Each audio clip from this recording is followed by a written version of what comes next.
Well, good morning. Happy Monday. You guys had a great weekend. Mine was okay. I've had better before, but it's not about me. Okay, Beetlejuice last week. Good, right? You guys came up with some great results. Look at Thelonious Monk and Art Tatum. We're going to look at more jazz pianists this week, but we're going to see how different they sound than those guys. Those guys sounded, like the 40s and the 50s.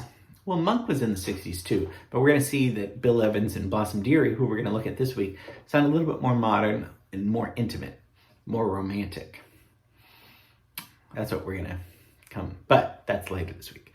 Okay, so we are going to look at one of my favorite movies, and we've talked about this director before. One of my favorite directors too. Sorry, I keep choosing my favorites, but that's, I also want to choose something I'm passionate about and not just something that I'm not passionate about. It wasn't really said that eloquently, but you know what I'm saying. But this is a great fall movie, and although it's not fall anymore, it's still winter, and this is a great winter movie. And another good example of, another good assignment for us, because this is a romantic movie, and we're going to get to the scene, of course, but it's not an indie romantic movie. We'll talk about it. It's another assignment. I thought that was like, okay, this is something else that's going to be fun, and we'll talk about that. But today, we're going to look at the great 1986 film Hannah and Her Sisters. God, she's beautiful. She's got the prettiest eyes, and she looks so sexy in that sweater. I just want to be alone with her and hold her and kiss her and tell her how much I love her and take care of her. Stop it, you idiot. She's your wife's sister. I can't help it. I'm consumed by her. It's been months now. I dream about her. I think about her at the office. Hannah and Her Sisters, written and directed by Woody Allen. We've talked about Woody Allen. Hope you guys know Woody Allen. He's still alive. He's one of the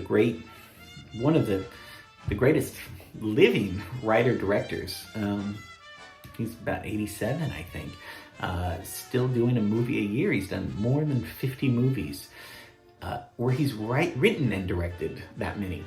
Think of doing 50 movies where you just direct, that's a lot. But actually to write and direct it, acted in most of those too. Not most of those, but to act, to do everything.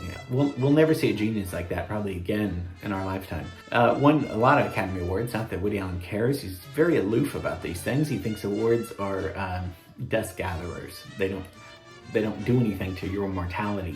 And he talks a lot about mortality in this movie, but he did win Best Original Screenplay, Best Supporting Actor, Best Supporting Actress, and actually considered one of his best by a lot of people. And a lot of people don't like Woody Allen because of a lot of other things about his private life, but we try to separate the artist from meaning us.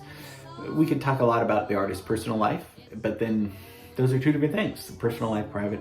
But critics and other people say, okay, this is kind of actually really great. So it's an ensemble piece. One of the only times where the title, Hannah and Her Sisters, came before he actually started writing this. And he started writing it because he had reread Anna Karenina and was inspired by, it'd be interesting to do a story about an ensemble, about a family, and all these different stories that go along in a family. And so it's about these three kind of family Thanksgiving dinners. And Mia Farrow is the lead, and that was his, romantic partner in real life. And it's these Hannah and Her Sisters. Hannah and then her younger sisters, Barbara Hershey and Diane Wiest, and the men in their lives. Lee's is Barbara Hershey, and she's having an affair with Hannah's husband. So it starts off with Mia Farrow's husband is in love with her sister. Already very scandalous right there. And that is played by Michael Caine, who won the Academy Award. And so it's all about all these little love affairs in the family and all kind of these infidelities. And meanwhile, Woody Allen's character, Mickey, was married to Mia Farrow originally. Now they're divorced. And he ends up falling in love with Mia Farrow's sister in the movie. They end up being together. But he's going through a life crisis because he thinks he might be dying because he loses hearing in one ear. Yes, is it healthier to have problems in both ears? When he gets the news that it's actually nothing, he's actually fine. He's happy for one day, and then he realizes that that's not good enough, that he's actually is going to die one day. All right, so I'm not going to go today. I'm okay. I'm not going to go tomorrow. But eventually, I'm going to be in that position. You're just realizing this now? So he's on a quest to either I should kill myself now, or I can't go on life knowing that we don't know what's gonna go on after. So he's in this existential angst, tries to join a religion. So, one day it's Hare Krishnas, one day it's Catholicism, one day it's Christianity. He's searching for meaning in a meaningless world he finds. So at the moment you don't believe in God? No, and I want to. I'm willing to do anything. I'll dye Easter eggs if it works. That's going on while all of these different stories of people falling in love, people falling out of love. I'm sorry if it's kind of convoluted. It's a hard movie to explain because there's so many little nuances in the movie that are lovely, all scored with this beautiful big band score by Harry James and some other. Woody, as we've talked about, we've done several of his movies. Manhattan Murder Mystery. We did Take the Money and Run, that hilarious movie. He's known for using old-time music, he doesn't work with film composers.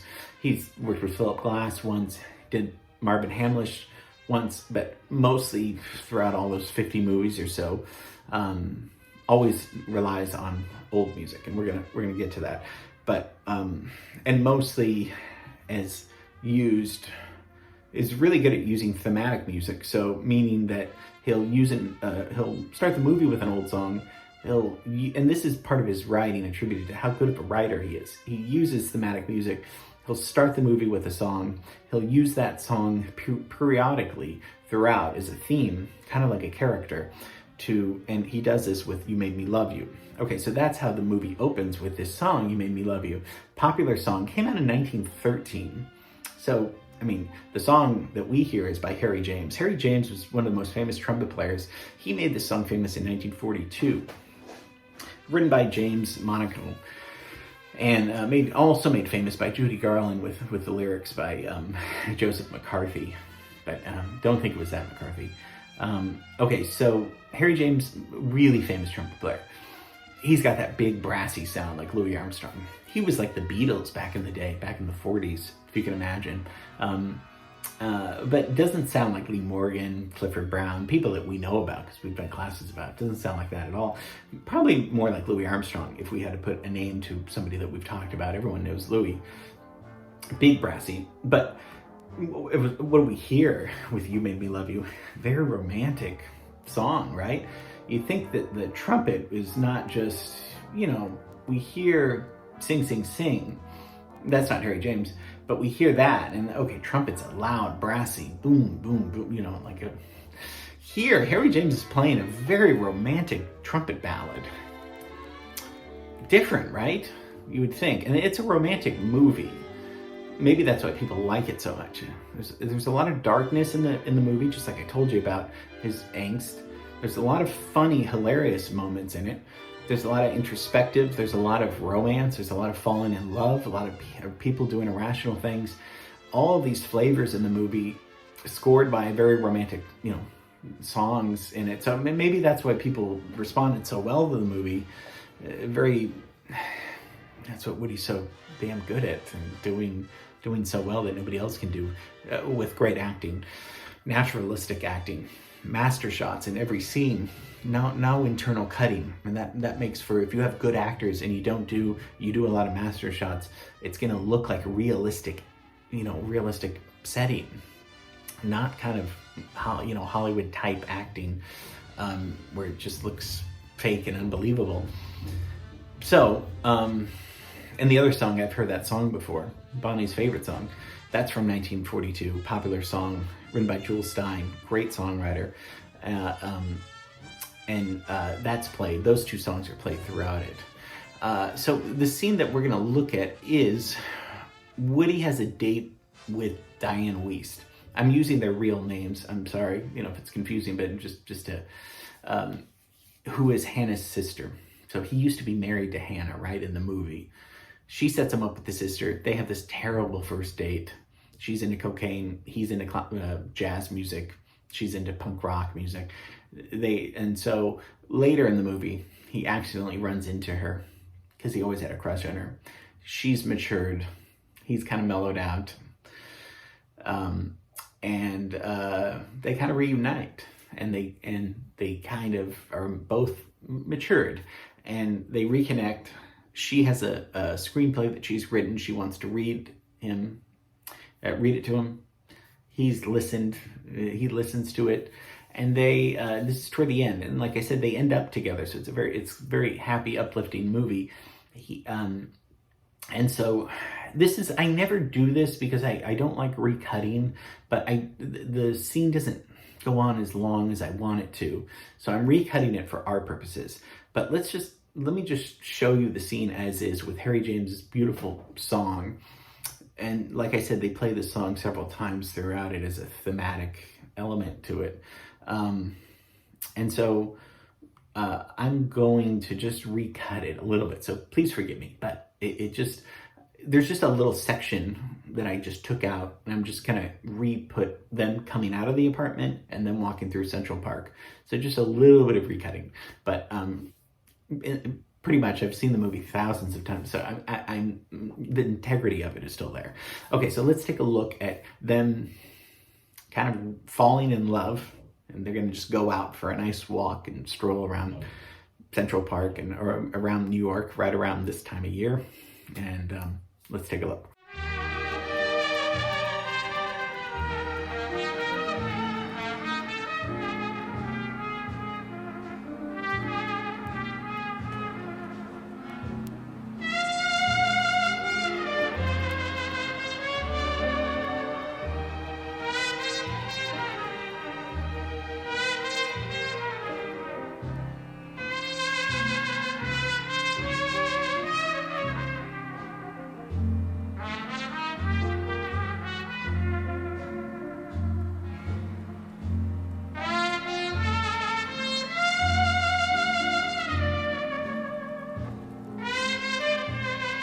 Very nice, right? Very beautiful, beautiful old big band theme, that Harry James song. I love it. So let's take a look at it without any music.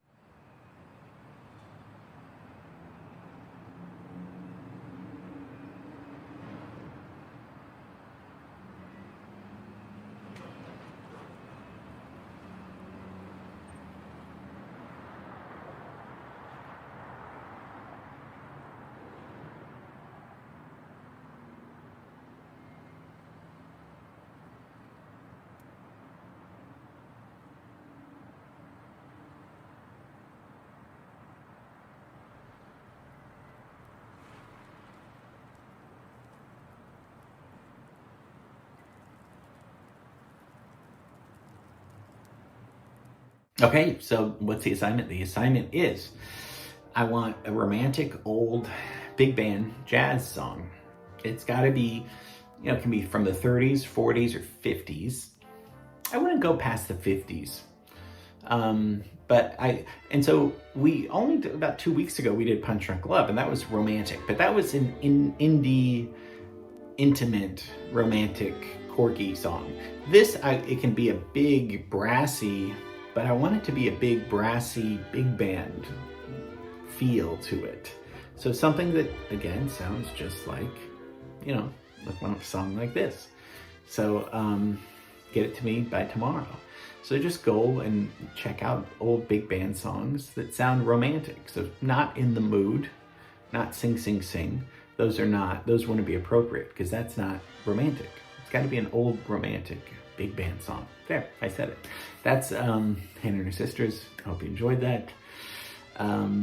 Real pleasure sharing this with you. And we're going to look at some jazz pianists this week. It's a jazzy week. And okay, have a great rest of the day and see you tomorrow. Bye.